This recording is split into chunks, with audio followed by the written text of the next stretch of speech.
Now, we've been focusing on the war in Ukraine this week, and today the Russian president made his most hawkish comments yet about the conflict. Vladimir Putin said the West would be fighting with Russia if it allowed Ukraine to strike Russian territory with Western-made long-range missiles. Речь идет о том, чтобы принять решение о том, что if this decision is taken, it will mean nothing less than the direct involvement of NATO countries, the United States and European countries in the war in Ukraine. This will be their direct participation, and this, of course, will significantly change the very essence, the very nature of the conflict. This will mean that NATO countries, the US and European countries are at war with Russia.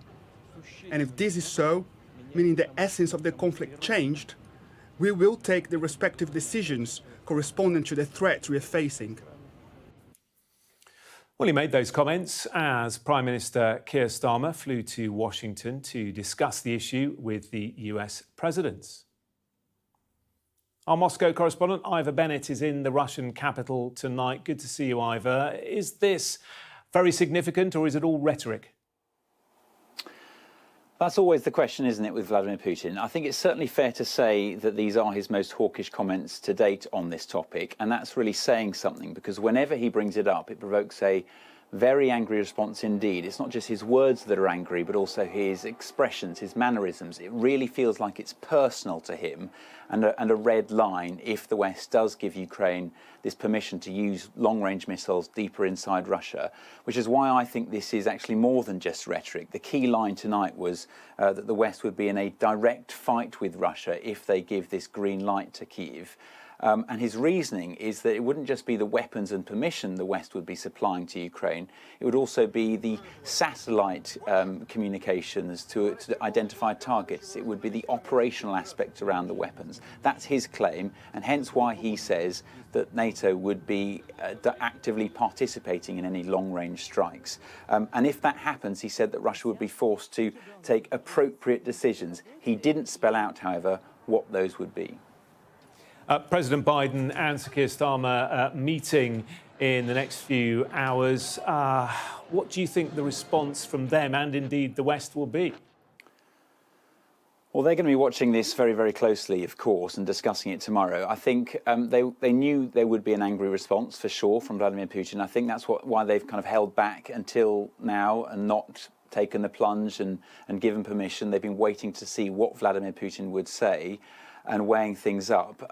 How we've got to this point is because, according to the US and the UK, the equation has changed on the battlefield. They claim that Iran has supplied Russia with ballistic missiles to use on the battlefield. They've called it a dramatic escalation, which is why they're considering a response. And I think it's just worth reminding our viewers what US Secretary of State Antony Blinken told this programme earlier this week.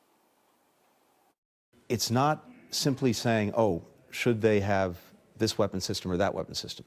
There are a lot of things that go into it. Do they know how to use it? And some of these sophisticated systems take training, and that's one of the other things we've done. Can they maintain it? Because if you give them something that falls apart in 7 days because it can't be maintained, that doesn't do a lot of it. And then, is it part of a coherent strategy to achieve a very clear objective? All of those things have to go into these decisions, but what I can tell you is we've adapted and adjusted every step along the way.